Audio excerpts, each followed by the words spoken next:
Dia punya imam tu orang Jawa, auzubillah ni lah. Wah.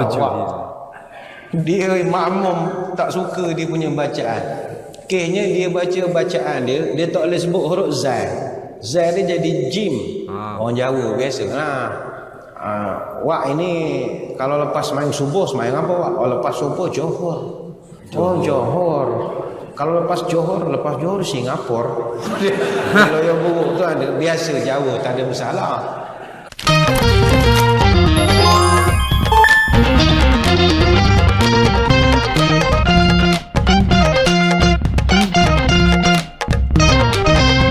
Assalamualaikum warahmatullahi wabarakatuh. Jumpa lagi dengan saya guys, Cak Mujib. Gimana kabar teman-teman semua? Semoga sehat selalu, bahagia dunia akhirat. Selamat datang di Cak Mujib TV guys. Alright guys, kali ini kita akan reaksi sebuah video ceramah daripada Ustadz Badli Shah Alauddin. Kita akan dengar apa yang disampaikan dan kita ambil ya manfaat daripada apa yang sudah disampaikan. Jadi semoga ini menjadi ilmu yang bermanfaat untuk kita semua dan menjadi tambahan ilmu bagi kita semua sehingga kita lebih dekat dengan Allah Subhanahu wa taala dan lebih cinta lagi kepada baginda Nabi Muhammad sallallahu alaihi wasallam. Jom kita simak videonya. Let's go. Ada orang dia gaduh suami isteri, ngungkit-ngungkit, takut kita dengar. Saya dulu kerja kadi tu kan, bukan kadi main golf lah. Saya kadi Temeloh dulu.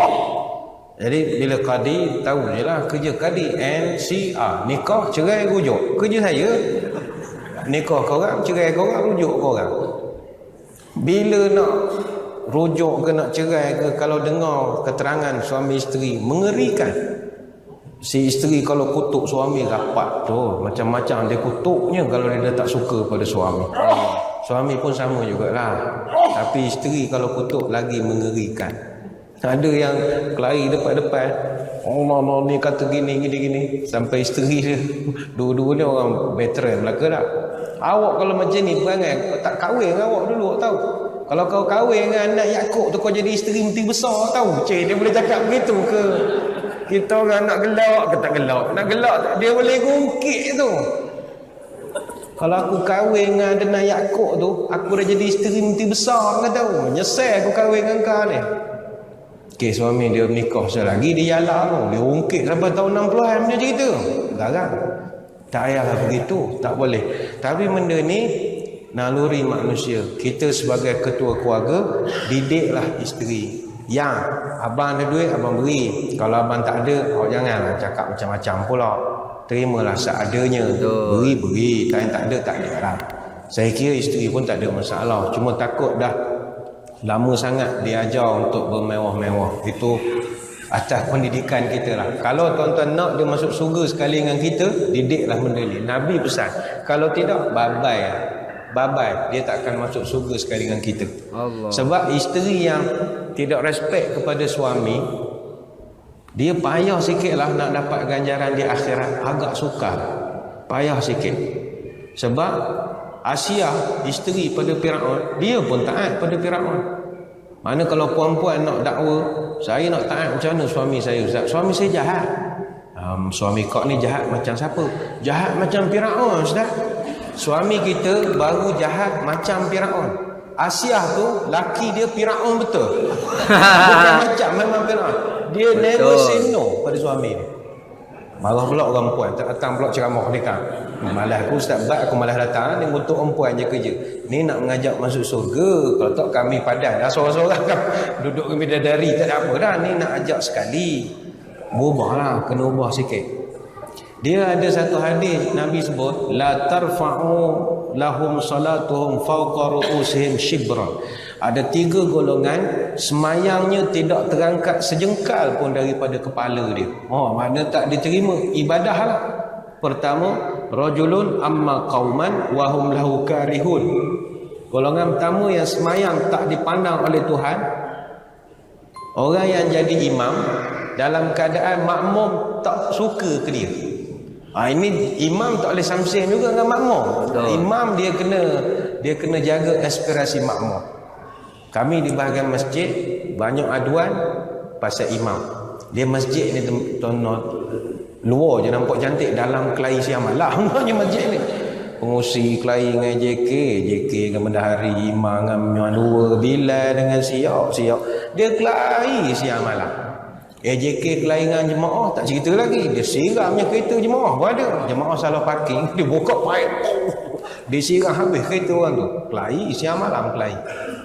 Tak apalah, tapi jangan sampai makmum tak suka imam.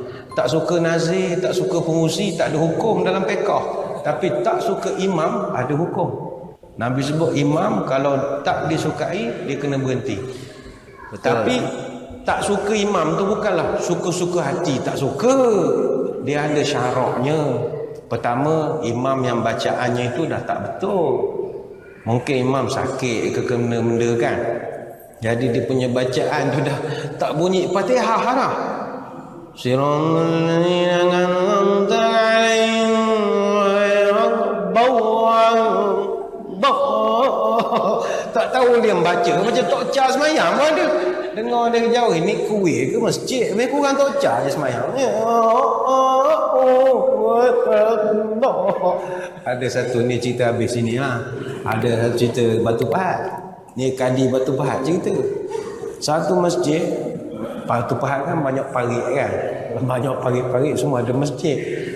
Ada dia punya imam tu orang Jawa, orang Jubilah ni lah. Wah. Dia makmum tak suka dia punya bacaan. Kesnya dia baca bacaan dia tak boleh sebut huruf Zai. Zai dia jadi jim. Orang Jawa biasa lah. Wak ini kalau lepas main subuh semayang apa wak? Oh lepas subuh Johor. Oh Johor. Kalau lepas Johor Singapura. Kalau yang buruk tu ada biasa Jawa, tak ada masalah. Tapi bila Fatihah takkan awak tak boleh nak cari orang yang molek sikit.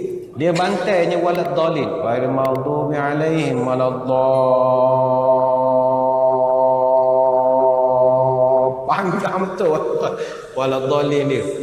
Panggil dia pejabat agama Batu Pahat. Tanya, wak, ini walad dhalin berapa harakat ni? Oh, saya ngaji di santren dulu. Ini walad dhalin 17 harakat ni. Bayangkan walad dhalin 17 harakat. Enggak lah. Makmum pun bila imam pun baca 17 harakat, makmum jawab amin 17 harakat ke?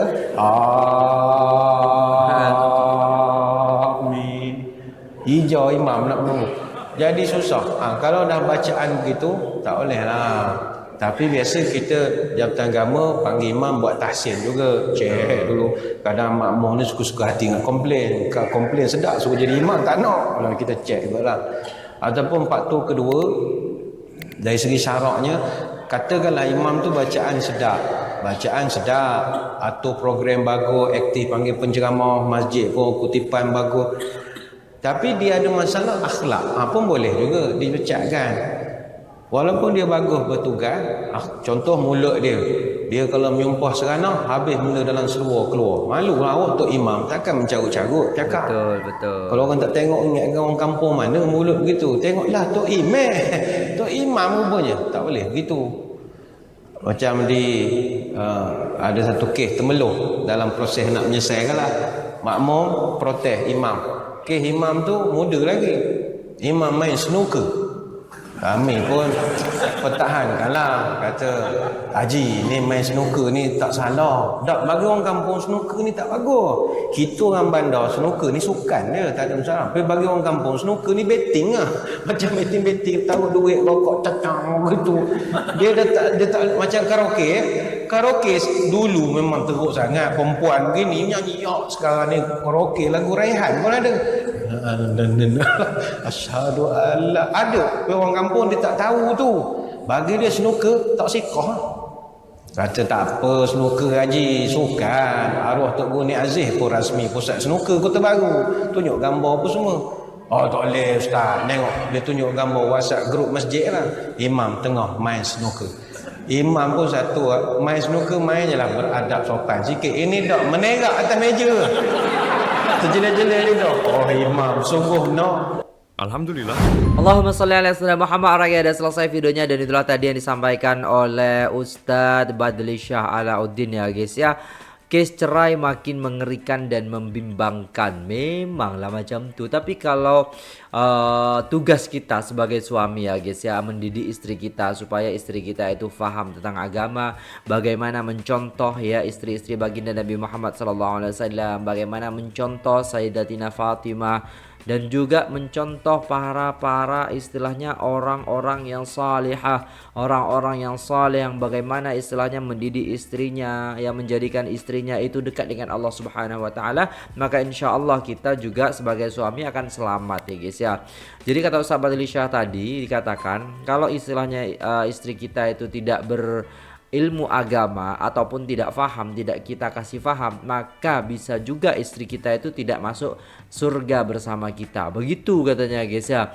Jadi buat istri-istri di sana, yuk guys ya, jangan terlalu serakah, jangan terlalu tamak, jangan terlalu istilahnya mengedepankan egonya kita ya kan. Yang terpenting adalah kita taat kepada suami ya kan, suami juga melaksanakan kewajiban-kewajibannya ya kan. Maka insya Allah Allah Subhanahu wa taala akan ridho kepada kita sehingga menjadikan keluarga kita ini menjadi keluarga yang sakinah mawaddah warahmah insya Allah ya kan. Para istri zaman sekarang lebih tertumpu kepada kesenangan dunia dan juga lupa ya tentang kesenangan akhirat. Sering didengarkan di telinga suami perkataan cerai keluar dari mulut istri. Istri-istri sekarang suka menyondol dengan rakan pejabat. Dia lupa Allah senantiasa CCTV-kan ya kan. Allah Subhanahu wa taala senantiasa memantau macam tu ya guys ya. Aku sebagai duda lebih bahagia hidup seorang ya kan. Tak payah masak untuk 2 orang, tak payah cuci baju berbukit ya kan. Tak payah jadi driver, tak payah jadi tukang gambar, tak payah balik rumah dengan letteran, tak payah bagi duit nafkah, tak payah jadi hamba. Alhamdulillah Allah karena melepaskan aku dari pengorbanan yang sia-sia. Akhirnya menyundul juga kau dengan rakan sepejabat. Kita jumpa di mahkamah Allah. Allahu Akbar. Ini salah satu komentar. Jadi jangan bukan. Saya bukan duda, saya masih ada istri. Itu saya baca komentar tadi guys ya. Takutnya gitu. Hai. Nah, jadi di sini katakan bahwasanya dia jadi nyaman gitu ketika tidak ada istri. Ya memang ya itu tugasnya kita guys sebagai suami untuk mendidik istri kita. Kalau istilahnya memang sudah kita didik tapi tidak berubah, ya sudah kita tinggalkan saja. Masih banyak wanita-wanita solehah ya kan, macam tuh ya guys ya. Jadi tetaplah kita istilahnya dalam ruang lingkup ataupun dalam pengajaran ataupun dalam hal kebaikan seperti itu untuk mendidik keluarga kita menjadi keluarga yang dekat dengan Allah Subhanahu wa taala. Karena dalam Al-Qur'an disebutkan ku anfusakum wa ahlikum nara. Jadi supaya kita ya kan dan juga keluarga kita itu terangkis ataupun dijauhkan daripada siksa neraka. Jadi kita harus memberikan pengajaran-pengajaran agama kepada mereka semua. Seperti itu ya guys ya. Alhamdulillah jazakumullah Ustaz Badli Syah Alauddin yang sudah memberikan nasihat kepada kita semua. Semoga kita termasuk orang-orang yang dijaga oleh Allah Subhanahu wa taala dan juga diberi kemampuan untuk mendidik keluarga kita menjadi keluarga yang dekat dengan Allah dan mencintai baginda Nabi Muhammad SAW serta mengamalkan apa yang Allah perintahkan dan menjauhi segala apa yang Allah larang. Amin amin ya rabbal alamin. Terima kasih sudah tengok video ini sampai selesai. Apabila ada salah kata mohon dimaafkan. Saya pamit undur diri. Assalamualaikum warahmatullahi wabarakatuh.